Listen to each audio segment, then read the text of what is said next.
Hi, and welcome to the Art of Film Funding. I'm your co-host, Claire Papin, along with writer-producer Carol Dean, author of the best-selling book, The Art of Film Funding, and host of this show. Carol is the president of From the Heart Productions, a nonprofit organization that has supported filmmakers with the Roy W. Dean Grant, fiscal sponsorship, education, and resources for over 30 years. Carol also teaches the Learn Producing class. Each class features an industry expert guest instructor and is designed to give the information, guidance, and support to become a successful producer. You can learn more about this class and all of From the Heart Productions offerings at FromTheHeartProductions.com.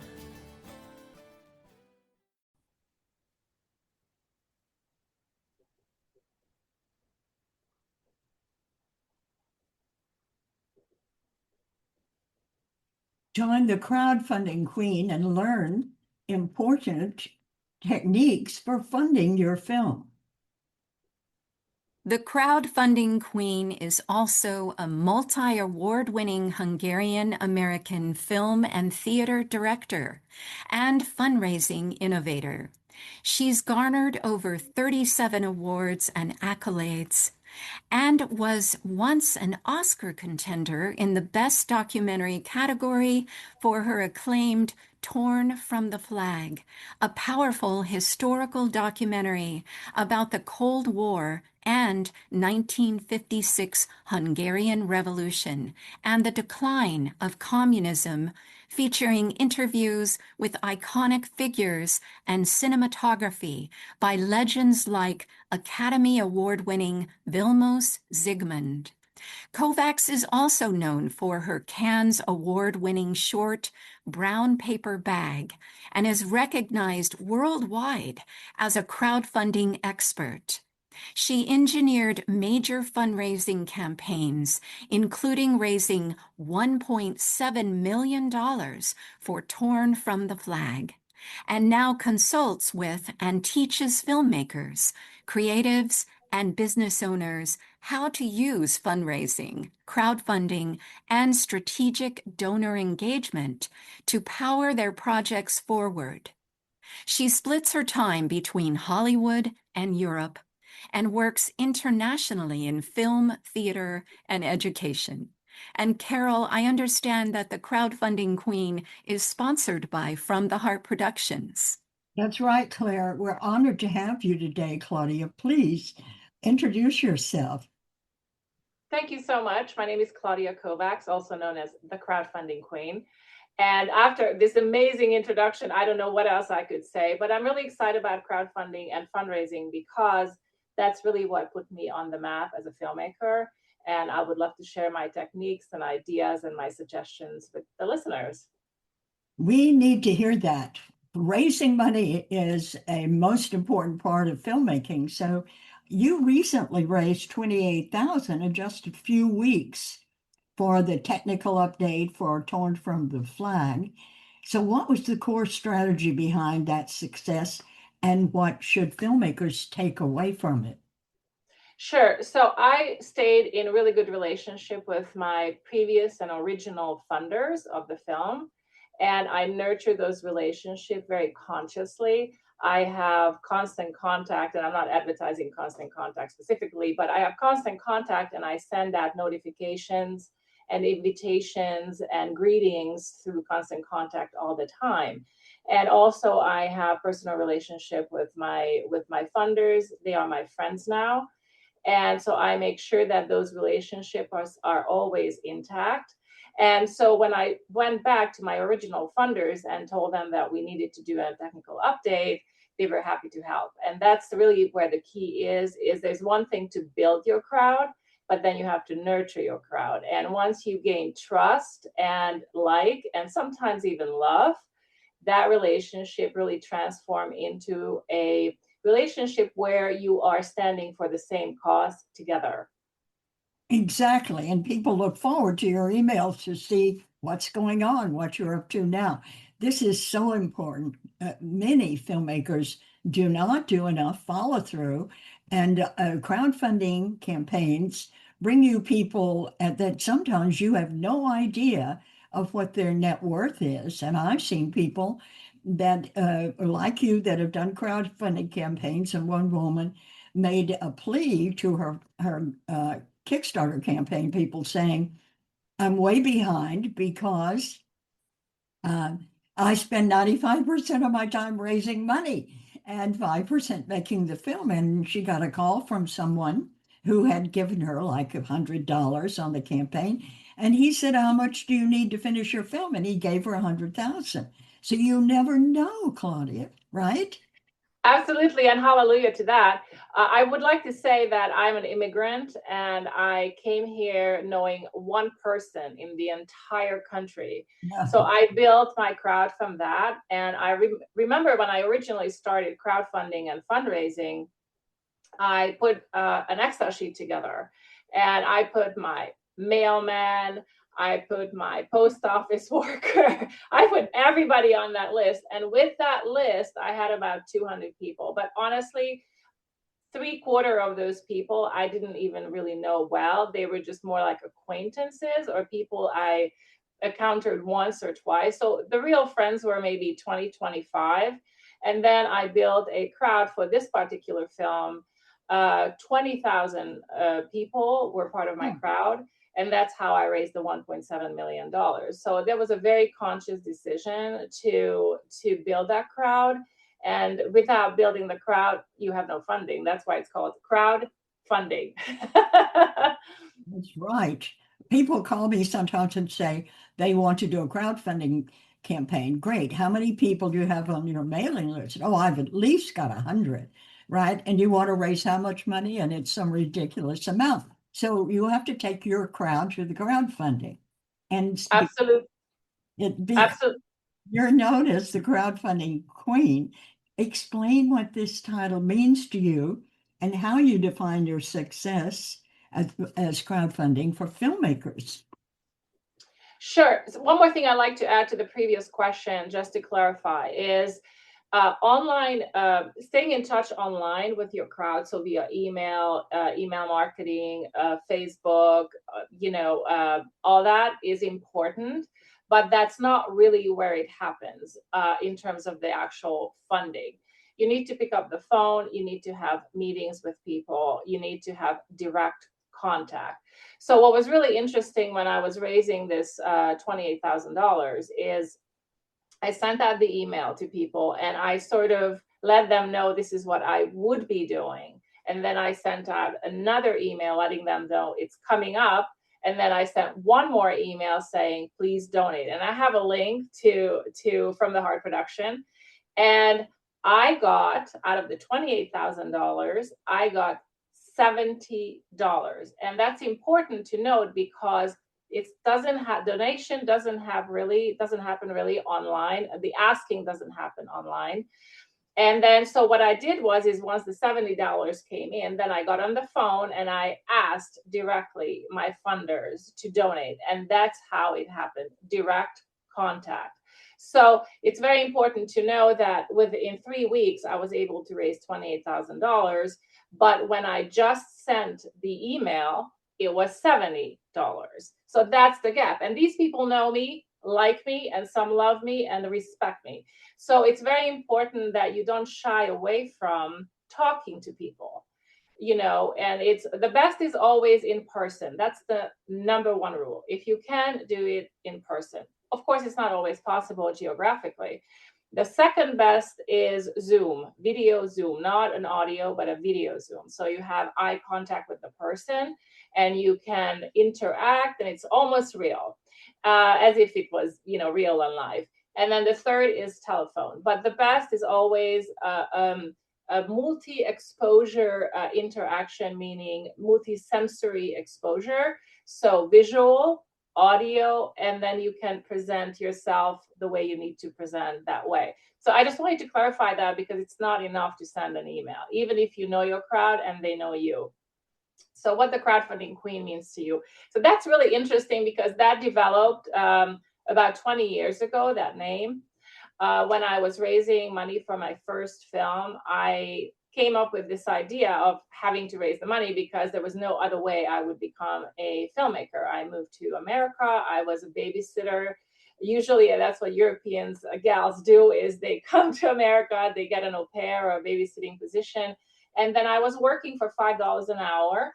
And I worked about 12, 14 hours every single day from Monday through Saturday. And then I realized, well, I'll never become a filmmaker. No one's going to give me an opportunity. And that's how really the idea came that I have to raise the money myself. And that was actually before the crowdfunding platforms evolved. So I built my own platform at the time because what's available today was not available at the time. So I was very inventive that way. And so I just basically, that was my only option. Failure was not an option. Either I was going to become a filmmaker, or I was just going to pack my bags and go home because, I didn't come this far to come this far. And so when when I was raising the funds and the money started coming in, that's when people started to take note. And so I started to get requests to help with other people's crowdfunding campaigns or fundraising campaigns. And so they started calling me the queen. And so that's sort of how it evolved, slowly but surely. And I was volunteering for a long time, but at one point, only so much volunteering you can do. And so, and I made it into a business because I realized people need this type of knowledge that I have and the inventiveness that I have. And so I created programs, and basically it's very meaningful for me to have this name because it means that people respect the knowledge that I have and the ideas that I have and the methodology that I developed. So it's very, very meaningful to me. And I'm delighted to be called that. And it's not a self-imposed name. It's something that people gave me. Well, that's lovely. Tell me, you have a website. What is that? Can you share that with us? Oh, yeah, absolutely. It's thecrowdfundingqueen.com. So you can also find me on LinkedIn, on Instagram, on Facebook. But the best is to go to the website. And the reason it's the best thing to do, go to the website, is because I offer a free crowdfunding guide. And you can download that for yourself. And it's no charge. That's marvelous. That's very kind of you. So now for filmmakers just getting started with crowdfunding, what do you say are the first 3 things they should do before launching a campaign? Yeah, so you have to build the crowd. Honestly, about 90% of the work is building the crowd. The rest, if you have the crowd, the rest is relatively smooth sailing. So you have to dedicate enough time to build that crowd. How much time? It depends how big your campaign is. But it's always better to allow more time than you think you need. So if you have a really big campaign, I would say it can be a half a year to a year, very systematically building that relationship and the relationships. And the reason that's important is because you can't just meet someone and say, knock, knock, give me money. You really have to genuinely build a relationship with these people. Not only do you have to build a relationship, but before that, you have to find the right crowd. If somebody, for example, is a lover of horror movies, then you can't really go to a documentary crowd. So you really have to identify your crowd first. Who are those people who would be supporting you in the future? And then build the relationship. So please spend a lot of time building that relationship. And also, when I say a lot of time, it doesn't necessarily mean that you have to do every single day, you have to work 8 hours. What I mean is, if you, for example, allow a year, which seems like a lot of time, but you just spend half an hour every single day building that crowd, you're already good to go. Right. Well, let me ask you this.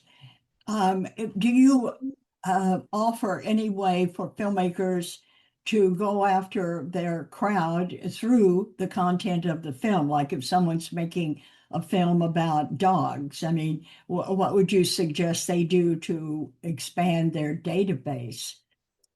Sure. So actually, that's kind of neat that you're asking this question, because currently I have a client who is raising money for a dog-themed documentary. So target market is the 2 keywords you need to know. target market is finding exactly the people who are interested in your cause and in your theme of the film. So you have to find nonprofits, you have to find advocates, you need to find communities, maybe even medical environments that support dogs, for example, or anybody really who loves dogs and wants to help animals. These people will be your crowd. So target market is what you really have to think about. Who is my target market? And bring those people on. Exactly. Yes. Well, you've worked really successfully in features and shorts. So you did really well with brown paper bags. So how does funding strategy differ for shorts and features and docs? I think for shorts, it's much easier because you don't need to raise that much money. And there are various layers. There are various layers of the community that you reach out to. Of course, there's always the friends and family, and you can do that once or twice, but I don't recommend that you keep doing that ongoingly, because your friends and family, you will have to sit with them at the Thanksgiving table, and you don't want to feel like, oh, not again. That person is going to ask us for money again. So, you have to be strategic, because at the end of the day, your family is your family, and any family is more important, especially if you're in a beautiful, loving relationship with your family. They're more important than any other entity. So that's one layer, the family and friends. And then you have, colleagues, people that you work with, and then there is the extension of that. So when it comes to short films, you can go to family and friends, because assumingly you're going to be raising a smaller amount of money. In terms of documentaries, I love documentaries because they usually are very theme oriented and cause oriented. And, we all want to help some sort of cause. There's always a cause to I've never met a person who didn't feel passionate about a cause. And so it's easier to hone and tune into that cause oriented feeling with people, because then you can bring your crowd on board easier. As far as fiction films, I think if you can identify a cause, what that fiction film really serves. Usually, even fiction films have some sort of cause. It could be as trivial as, well, I love seeing people being in love, for romantic comedies, for example. Who doesn't want that, right? Who doesn't want to see happiness? So you Yes. can still identify the cause of that film and raise accordingly. But certainly documentaries in that regard, I think, are easier. Well, what you're talking about is attaching strategic partners to your film. So organizations, nonprofits, people who really are interested in that concept. And that does work, but it takes time. Even with strategic partners, you have to talk to them and sort of hold their hand while you're making the film, because they've got your audience, right? Yes, exactly. So getting them attached, entertaining them, and then asking for money is the process, I guess, right? Yeah, so I practice the rule of seven, which is a marketing concept. Mhm. And the rule of seven means that you have to have contact 7 times with your funders, whether they just your friends and family, about the project specifically, or they are strategic partners, or they are corporate sponsors. You have to have 7 contacts, meaningful contacts. So that can look like a phone call. It could be like a meeting. It could be a thank you card, which is not very much practice, but let me tell you, thank you cards, written thank you cards, do wonders. And the reason they work these days, especially because no one does that anymore. So always try to find things that other people don't do, which is why I always say, don't ever offer a t-shirt, don't ever, do a mug. And those trivial things, it's just not inventive. You're a creative person. You should have creative ideas. And so, um, find 7 ways to contact. So it could be in-person meeting, thank you card, another email, a text, but you have to spread it out. You can't be too aggressive about that. You have to allow natural time to pass. So if you reach out to someone, let's say every other week, it's a little bit intense, but not too bad, but don't do it more frequently. So that's what I practice, is develop the relationship with your funders, with your strategic partners, and then go from there. Right. Well said. So, but can you share a major crowdfunding mistake that you've seen or experienced and what you've learned from it? Yes, I'm going to share a mistake that I made myself, and I have seen some of my clients almost make it, but I prevented them to.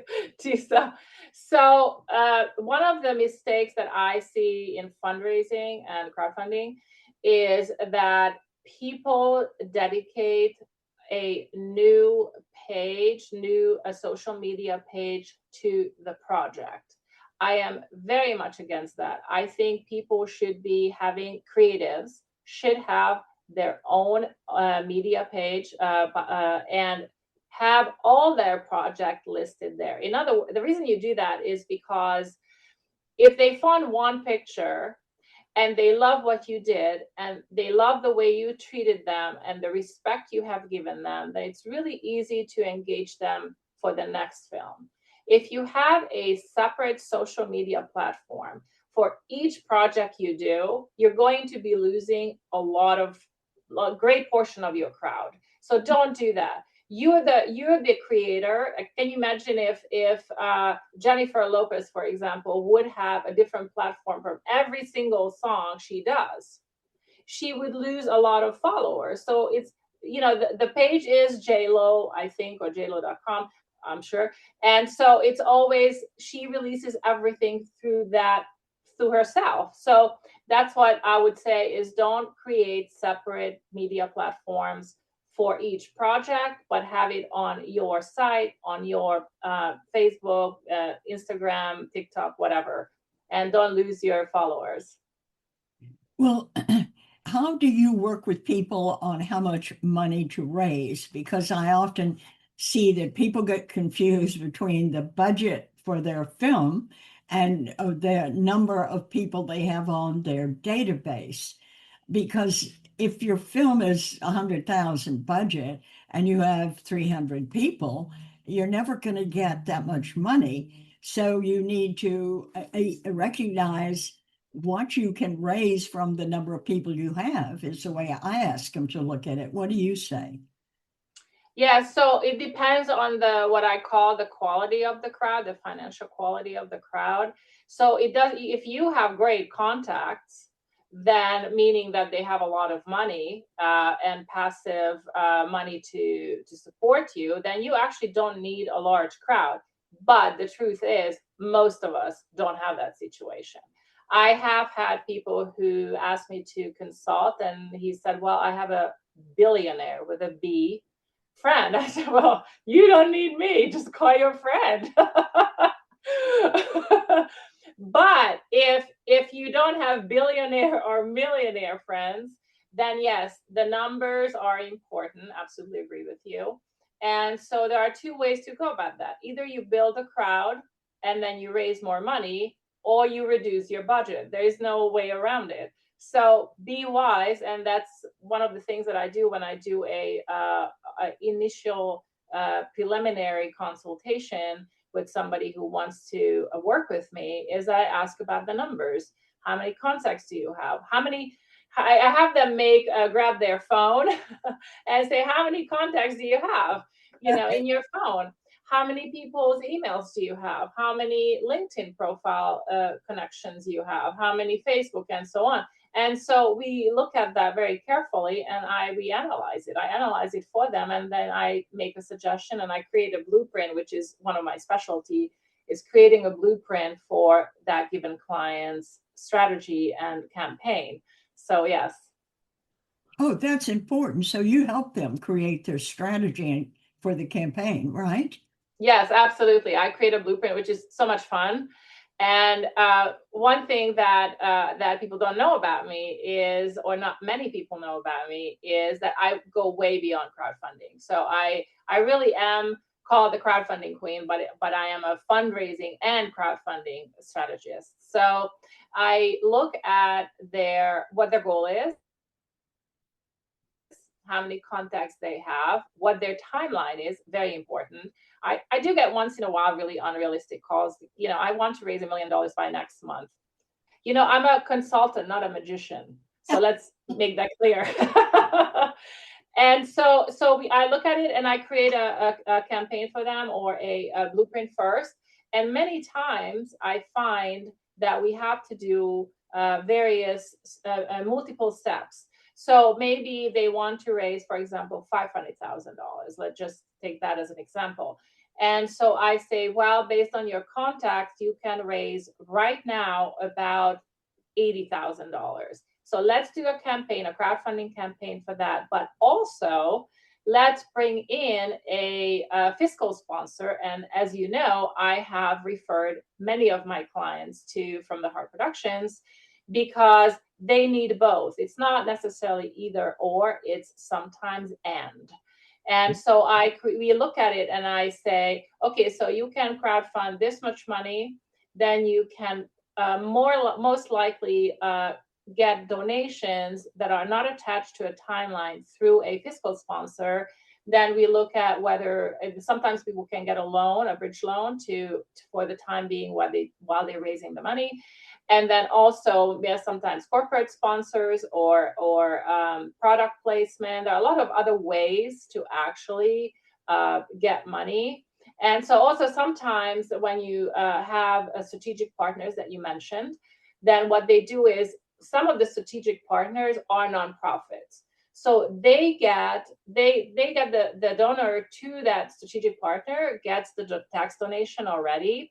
And then that check, let's say $10,000, can go directly to your production company. So it doesn't have to involve a platform of any kind, and it doesn't have to involve a fiscal sponsor. So it really depends on each situation. It's like being a doctor, really. There's general guidelines, but you really have to look at their individual situation, and I create their blueprint accordingly. Right. After doing this for so many years, you really know all the tricks to the trade, I would think, right? So you can. I like to think so. Definitely. Well, let me ask you this. I often see that they say that you need 30% of your donation within the first 3 days. So how do you feel about that? I have a little bit of a different approach. I actually am I'm advocating for the fact that unless you have 70% committed verbally or in writing from your donors, I don't allow my clients to start the campaign. And so I want given donors to say, yes, I will donate, and I will donate this much on this date. So there are 3 components: how much, and what day, and the commitment itself. So I don't allow my clients to start it, and that's one of the keys to my success and my client success, is that I want commitments. In writing preferably, but verbally we'll do sometimes. And then we really, on the first couple of days even, hopefully that 70% will come in. My experience is that the 70% is really about 60% or 55%, because things can happen. Someone committed, but some sort of unfortunate situation happened in the family, or something happened that they just cannot. So the 70% is really about 55%. And then I want those donors to donate right away on the first day, second day, and then you have 30 days to focus on the rest. That's how I do it. That's really wonderful. Good thinking. Well, tell us again what your website is, because I know you've got some specials that they can download the guide, and they will get a discount coupon for booking a consultation. That's very kind of you. Thank you. So the crowdfundingqueen.com, thecrowdfundingqueen.com. And so, yeah, so what happens is when they go on my website, they can download the free guide. And when they download the free guide, then there is a coupon in the guide. So then if you decide to work with me, then you can apply that coupon. In addition, also, March 14th is the International Day of Crowdfunding. And so they will be able to be notified if they sign up of the additional discounts I will be offering on that day. Wonderful. Well, with so many platforms available today, how do you decide which is the right platform for the right person? Or do you have one you use all the time? Well, there are really just the two major platforms, and then for filmmakers specifically, Seed and Spark is certainly one that many people use.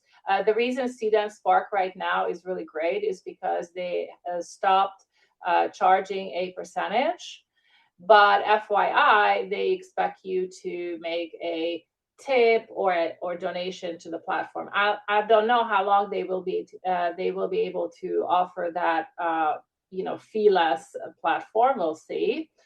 But I don't think the platforms are that important. It just really it depends how risk tolerant the client is, whether they want to make sure that whatever they raise they get, or they are feeling ambitious and say, oh yeah, I'm pretty sure I can raise that money, so I don't have to worry about not meeting my goal.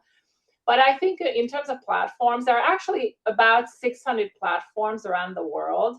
I mean, if you really, I didn't know this, and I was started to expand on that knowledge, and I realized that there are so many platforms around the world specific to specific industries and fields in terms of artistic fields and stuff like that. But I think platforms are a little bit like if you're cooking, what kind of a pot you use is not that important. It's more important that you're a skilled cook.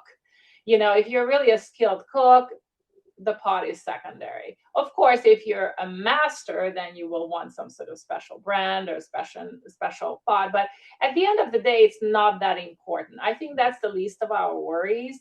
Knowing how to ask for money with joy and bravery and without hesitation is much more important. That's certainly one thing that I see that a lot of my clients have a problem with, is not to be afraid to ask. And so that's one thing that I teach, and that's one thing how I uniquely, I think, can boost someone's point of view in a way that they are anchored and proud of what they're doing, as opposed to being afraid of the asking. It's true. They're really afraid. And they're so creative that it's simply a matter of taking that filmmaking creativity and putting into crowdfunding creativity, right? Yes, then also, we all have our money story that we inherited from our parents and from our family. So sometimes even people who have quite a lot of come from money or come from upper middle class or upper class environment, they are feeling maybe concerned that people will think my family has money and I'm still asking. So everybody has their own concerns about money, and my job is to show you how to position yourself psychologically and emotionally in a way that you are actually delighted to ask. Because the thing is, if you're excited and if you're passionate and if you're proud and you're not timid and ashamed of asking, it's a whole different ballgame. Just changing that one thing can change your entire life trajectory, really. Well, that's confidence and support. So by you giving them the confidence and the support to do it, and see, it's knowing others have done this and were successful. I think that's it. And you've embodied this confidence that of course you can raise money. And when you work with people, you're going to be lifting them into that concept, and they will do it. They'll succeed if they have someone who believes in them. I think that's what's needed, right? Yes, I mean, believing in somebody is one thing, but teaching them to shift their mindset around money for the better and more empowering way is really where it all happens. I am your biggest advocate as a consultant, but I want your change in your mindset to be permanent.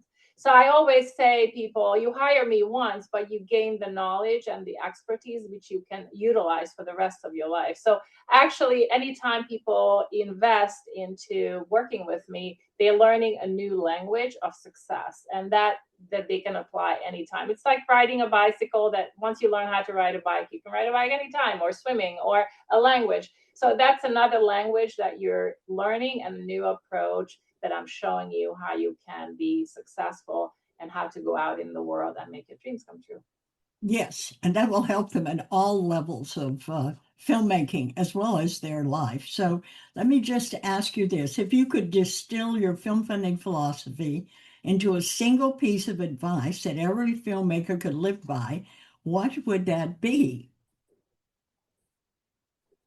I think it's the confidence. It really is the shifting, being willing to be open, to be coached, so that I see your potential. Many times clients don't see their own potential. And so the greatest value I think I bring, besides the specific concrete knowledge, is that I see the best in you, and I'm going to show you what you can do, and then let you go out in the world and make it all happen. It sounds great. Thank you so much. You really have done a wonderful job sharing your information, not only about your incredible success, but the how behind your success. To think that you came into the country and worked at $5 an hour. I don't know how you fed yourself. I mean, paying rent and food, that's enough, isn't it? But what you've shown us so clearly today is that funding isn't about luck. It's about strategy, preparation, and having the courage to ask in a way that's authentic and aligned with your story. So, for everyone listening, I hope this conversation has made one thing clear. Raising money for your film is possible when you have the right tools, the right structure, and the right support. And that's exactly what we do at From the Heart Productions. We're a nonprofit 501c3 dedicated to helping filmmakers. And through our sponsorship, filmmakers can raise money tax deductible for their donors. And they get to use the money to make the film, and they don't have to pay it back, which is very nice. And Claudia, we love the integrity that you work with, the honesty and the preparation, and all of that is what's needed to raise money in our industry. So thank you very much for the work you do and for the confidence that you give our filmmakers. Thank you for joining. Thank you very much. Appreciate it. Okay. And Claire, thank you for the show. And we'll see you again in a week. Okay. Be well, everyone. Now, in its second edition, Carol Dean's popular book, The Art of Film Funding, has 12 new chapters to cover all areas of film financing and how to avoid expensive pitfalls. Learn how to start with an idea and end with a trailer, how to make an ask for money, create your story structure and your trailer, legal advice, fair use, successful crowdfunding, how to ask for music rights, and what insurance you can't shoot without. Available on Amazon under Carol Dean and at FromTheHeartProductions.com. I want to remind our listeners that David Raiklin is a brilliant and talented award-winning musician who scores films and can compose music for a trio or for a full orchestra.